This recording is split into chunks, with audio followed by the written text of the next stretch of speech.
الحمد للہ رب العالمین والصلاة والسلام علی سید المرسلین وعلی آلہ واصحابہ واتباعہ اجمعین، اما بعد۔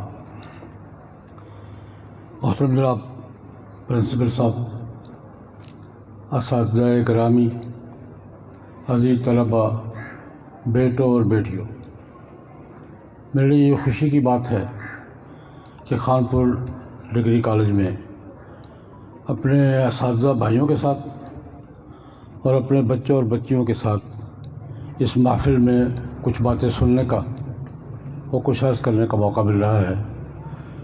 اللہ پاک ہماری اس ملاقات کو قبول فرمائیں، کچھ مقصد کی باتیں کہنے سننے کی توفیق عطا فرمائیں، اور جو بات بھی دین کی حق کی سمجھ میں آئے اللہ پاک اس پر عمل کرنے کی توفیق سے بھی نوازیں۔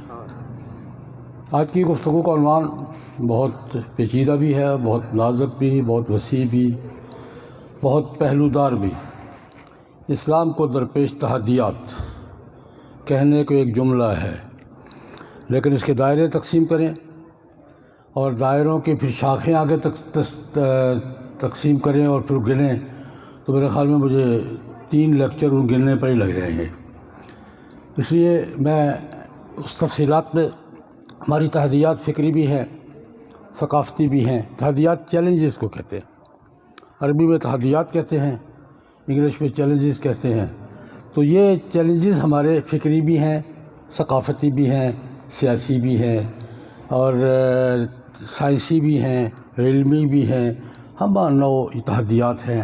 ہر شعبے میں ہمیں تحدیات کا سامنا ہے، چیلنجز کا سامنا ہے، رکاوٹوں کا سامنا ہے اور مسائل کا سامنا ہے۔ ان کی فہرست گننے میں وقت لگے گا۔ میں چونکہ بچوں اور بچیوں سے مخاطب ہوں اور کالج میں مخاطب ہوں، میں آپ سب حضرات سے معذرت کے ساتھ ذرا بے تکلفی سے بیٹوں اور بیٹیوں سے 2 باتیں میں کرنا چاہتا ہوں آج کے ماحول میں۔ ایک ہے تحدیات کی فہرست کہ ہمارے جو چیلنج درپیش ہیں وہ کون کون سے ہیں۔ اگر اس سے تھوڑا سا آگے بڑھ کر میں اگلے موضوع کو ہاتھ میں لوں کہ یہ تحدیات کیوں ہیں، اس کی سرچشمے کیا ہے، تو میں وہ ان سرچشموں کی نشاندہی کرنا چاہوں گا جہاں سے یہ تحدیات پیدا ہوتی ہیں، جہاں سے یہ چیلنجز نمودار ہوتے ہیں اور پھر پھیلتے چلے جاتے ہیں۔ جہاں تک تحدیات اور چیلنجز کے پھیلتے چلے جانے کا مسئلہ ہے، آج ہی صبح اتفاق سے صبح بخاری شریف کا درس ہوتا ہے، نماز کے بعد میں نے اکیڈمی میں نماز پڑھائی، نماز کے بعد درس لیا تو جناب نبی کریم سے یہ ارشاد گرامی بخاری کی روایت کا، حضور نے فرمایا کہ اسامہ بن زید رضی اللہ تعالیٰ عنہ کی روایت ہے، نبی کریم صلی اللہ علیہ وسلم مدینہ منورہ کی ایک بڑی حویلی کی دیوار پر کھڑے تھے، ہم نیچے کھڑے تھے سارے۔ حضور نے یوں فضا کی طرف دیکھا، فرمایا کہ کیا تم وہ چیزیں دیکھ رہے ہو جو مجھے نظر آ رہی ہیں؟ یا رسول اللہ، ترون ما ارا، جو میں دیکھ رہا ہوں تم دیکھ رہے ہو، تمہیں نظر آ رہی ہیں؟ یا رسول اللہ، اور میں یہ دیکھ رہا ہوں کہ فتنے آزمائشیں تمہارے گھروں کے صحنوں میں ایسے برس رہے ہیں جیسے بارش برستی۔ یہ کثرت بھی ہے اور تسلسل بھی ہے کہ یہ فتنے چیلنجز فتنے ہی ہیں۔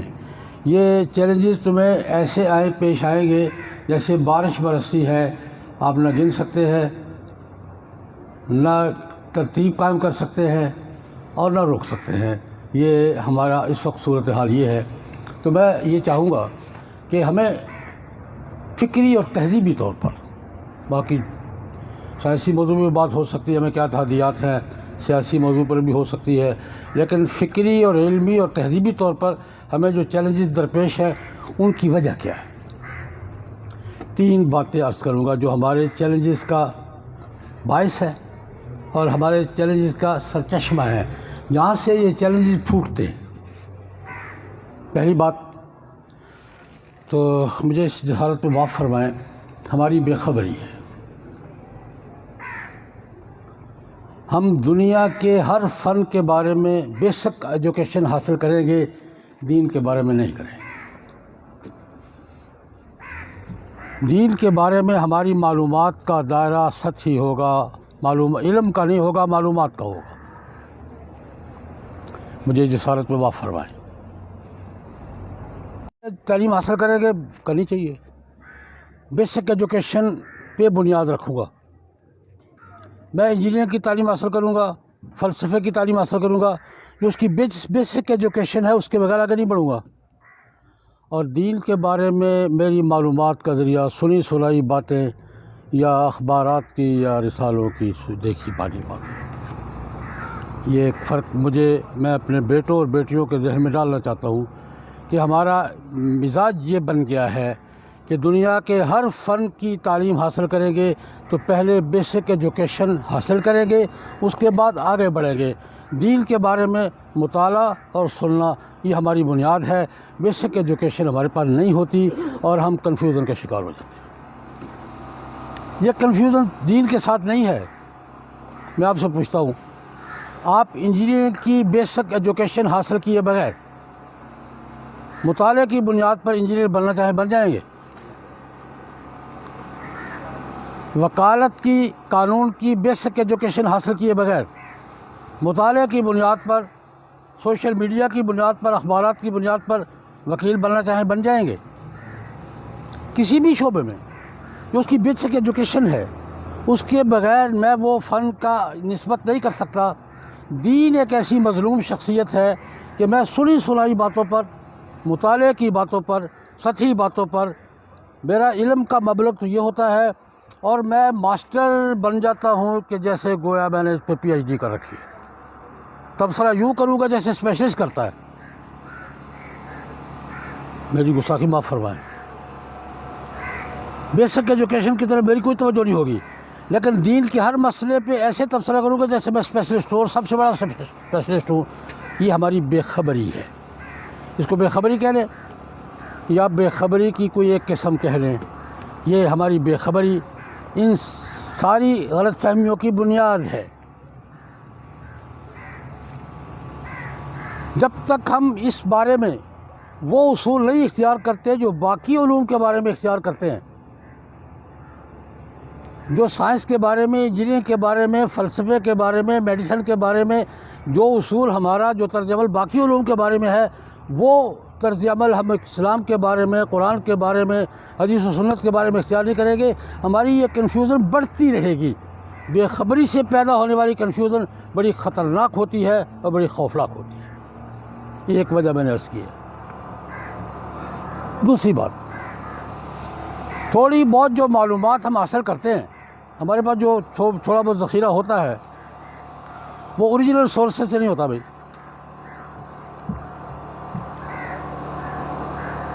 ہماری معلومات، علم تو بات کی چیز ہے نا، ہماری معلومات کا ذریعہ بھی اوریجنل سورسز نہیں ہوتے۔ یہ معاف فرمائیں، ہم حضرت عمر رضی اللہ تعالیٰ عنہ کا نظام خلافت بھی مستشرقین سے پڑھتے ہیں، اپنے اس اوریجنل ماخذ سے نہیں دیکھتے۔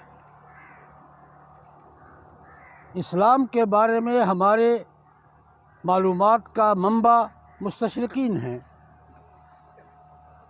وہ بڑی سند ہے۔ میں مثال کے طور پہ ایک بات بتانا چاہوں گا، کافی عرصے کی بات ہے۔ ہماری ایک بڑی محترم شخصیت کی زبان سے ایک بات نکل گئی کہ حضرت عیسیٰ علیہ السلام تاریخ کی گمنام شخصیت ہے۔ ایک محترم نے کہہ دیا، شور مچ گیا ملک میں۔ میں نے کہا یار بات وہ ٹھیک کہہ رہا ہے غریب۔ عیسیٰ علیہ السلام جہاں سے انہوں نے پڑھا ہے ان کے نزدیک وہ گمنام شخصیت ہیں۔ حضرت عیسیٰ علیہ السلام کو تاریخ کی گمنام شخصیت برٹانیکا نے کہا ہے۔ انسائکلوپیڈیا آف برٹانیکا پڑھیں جیسس کا تذکرہ۔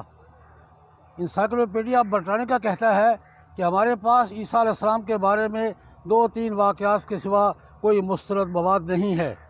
اب یہ جملہ جو پڑھے گا وہ عیسیٰ علیہ السلام کے بارے میں کیا رائے قائم کرے گا؟ میرے وہ بھائی، اگر عیسیٰ علیہ السلام کو قرآن پاک سے پڑھتے تو ہر چیز مل جاتی۔ جتنی تفصیلات قرآن پاک نے عیسیٰ علیہ السلام کی بیان کی کسی نے کی، لیکن چونکہ سورس وہ ہے،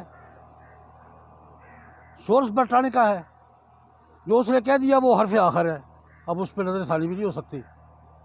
میں نے کہا یہ وہ معذور ہیں، انہوں نے برٹانیہ کا پڑھا ہے، برٹانیہ کا میں لکھا ہوا ہے کہ عیسیٰ علیہ السلام کے بارے میں ہمارے پاس 2-3 واقعات کے سوا کوئی مستند مواد نہیں ہے، اس لیے ان کی نظر میں وہ گمنام شخصیت ہے۔ اگر وہ قرآن پاک پڑھا ہوتا، قرآن پاک میں عیسیٰ علیہ السلام کا تذکرہ پڑھا ہوتا تو یہ بات کہنے کا موقع نہ آتا۔ میں نے یہ بات بطور مثال کیوں کی ہے کہ اول تو ہمیں علم کے ساتھ ہمارا تعلق نہیں ہے، اور معلومات کا ذخیرہ، معلومات کا ماخذ ہمارا اوریجنل نہیں ہے۔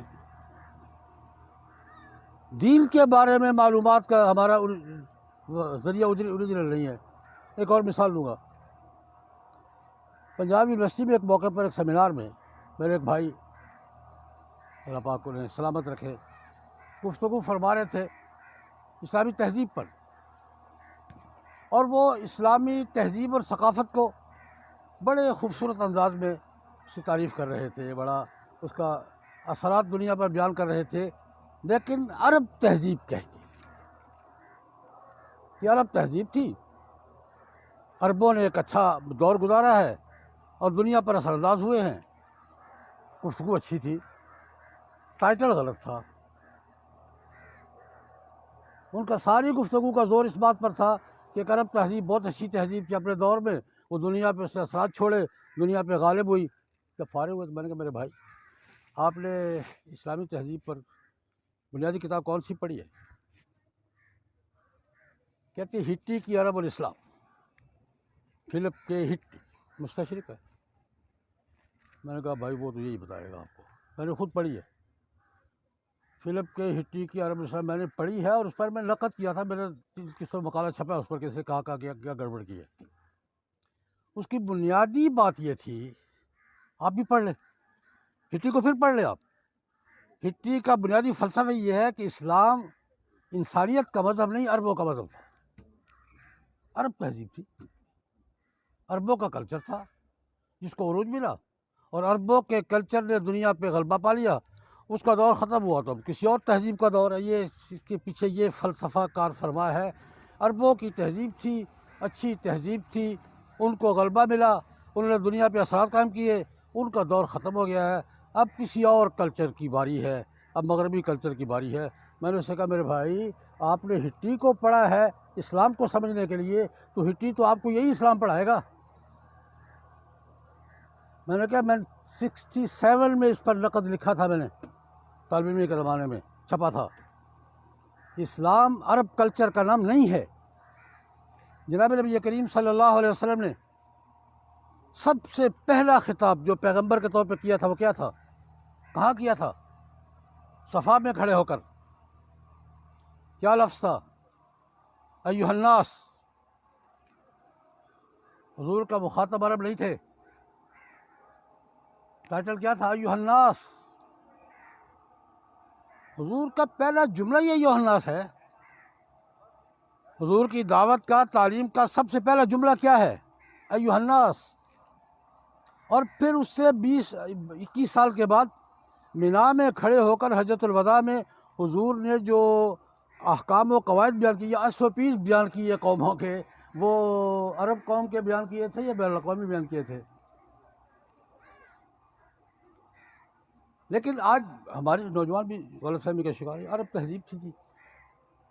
اس کی وجہ کیا ہے کہ ہم اسلام کو مستشرقین سے پڑھتے، ہٹی سے پڑھتے ہیں، واٹ سے پڑھتے ہیں، مینٹگومری سے پڑھتے ہیں۔ بھائی اسلام کو قرآن سے پڑھو یار، اسلام کو حدیث سے پڑھو، اسلام کو آپ اس اوریجنل سورسز سے نہیں پڑھو گے تو یہی ہوگا۔ پھر کسی بھی چیز کو اوریجنل سورسز سے نہیں پڑھو گے تو یہی نتیجہ دے گی۔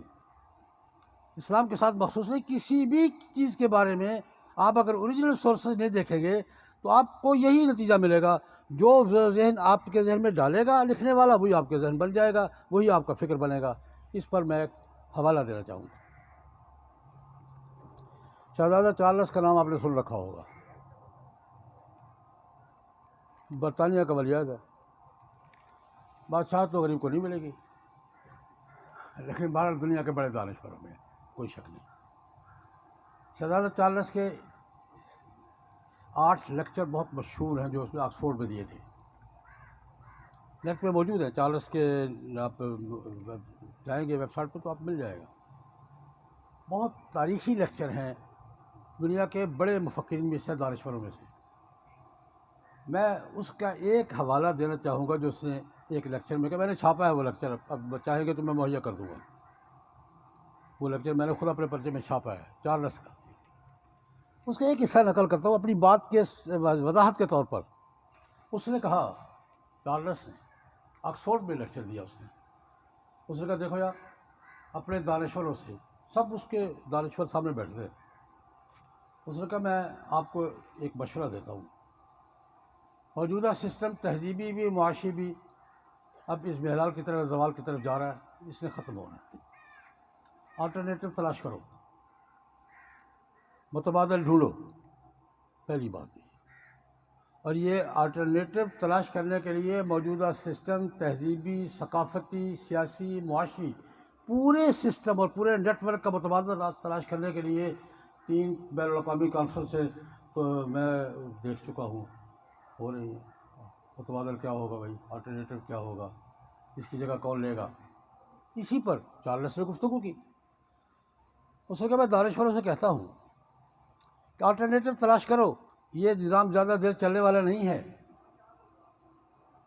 دوسری بات، میرا مشورہ یہ ہے کہ آلٹرنیٹو کے طور پر اسلام کو اسٹڈی کرو، ماضی کے طور پر نہیں، فیوچر کے طور پر.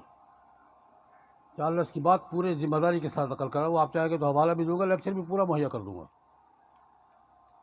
ماضی کے اسلام کو ماضی کے طور پر نہیں، فیوچر کے طور پر، مستقبل کے طور پر، آلٹرنیٹو کے طور پر. تیسرا جملہ اس کا یہ ہے، اسلام کو اسٹڈی کرو بطور سسٹم آف لائف. اسلام کو ایک کوئی تہذیبی منصوبہ نہیں ہے، بطور سسٹم آف لائف اسٹڈی کرو. اور ایک جملہ اس نے اور کہا، وہ نقل کرنے کے لیے میں نے یہ بات کی ہے.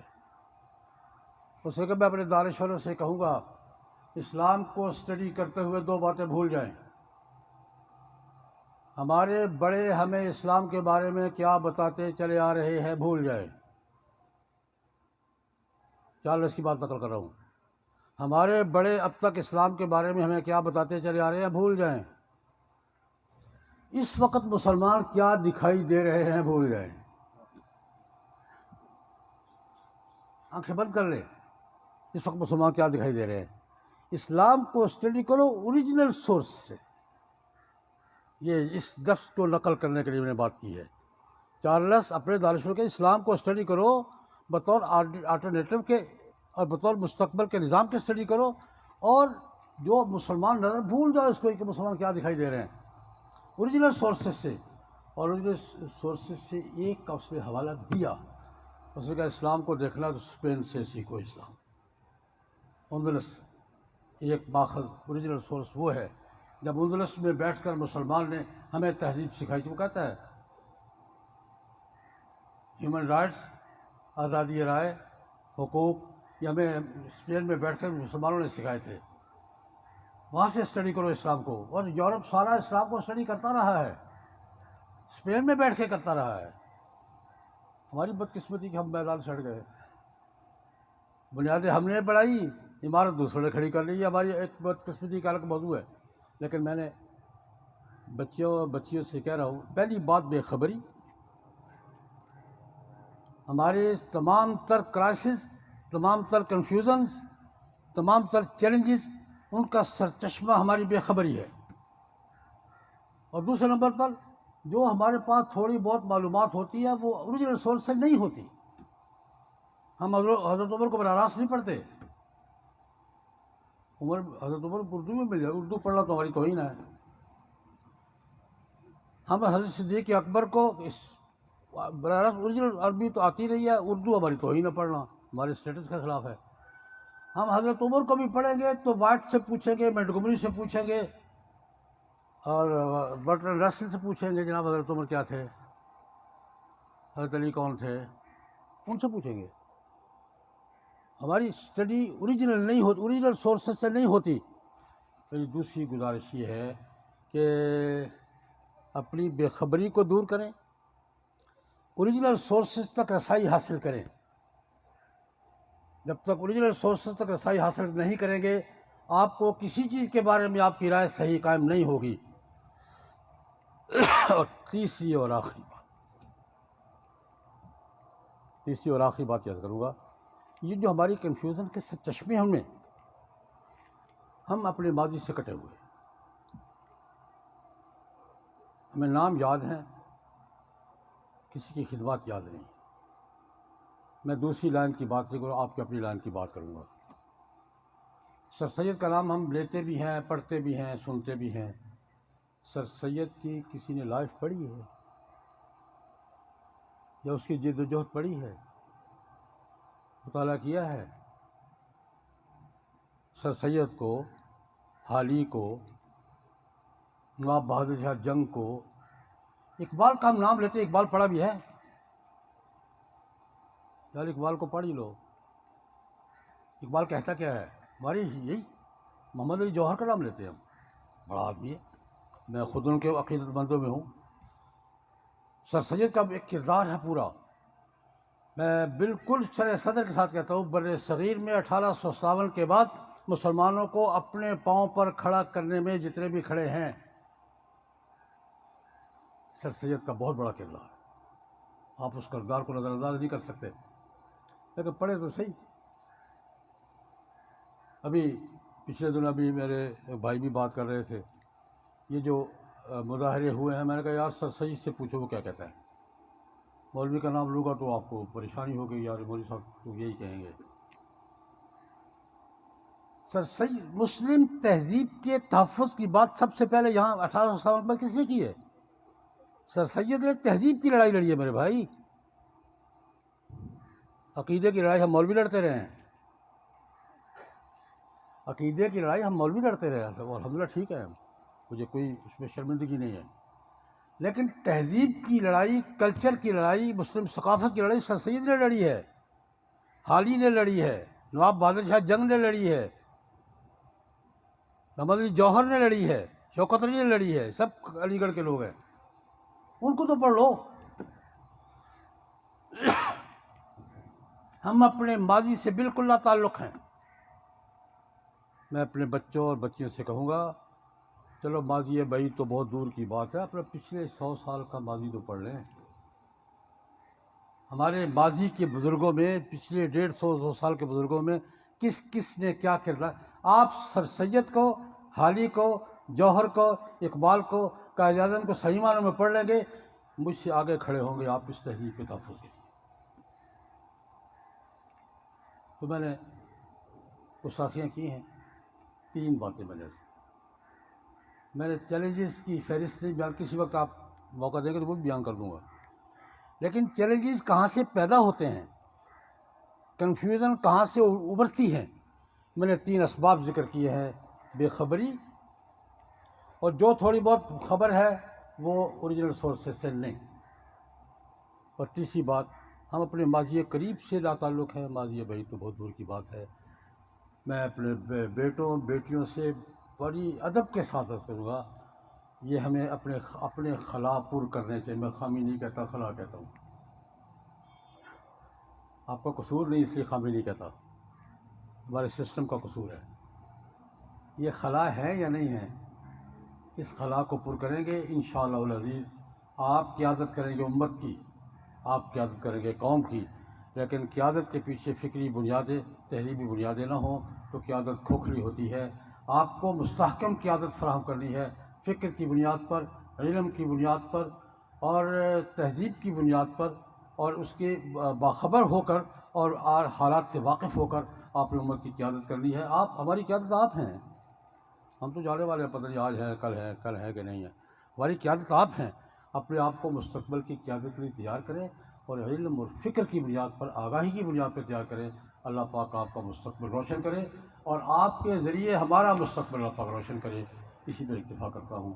وآخر دعوانا الحمدللہ.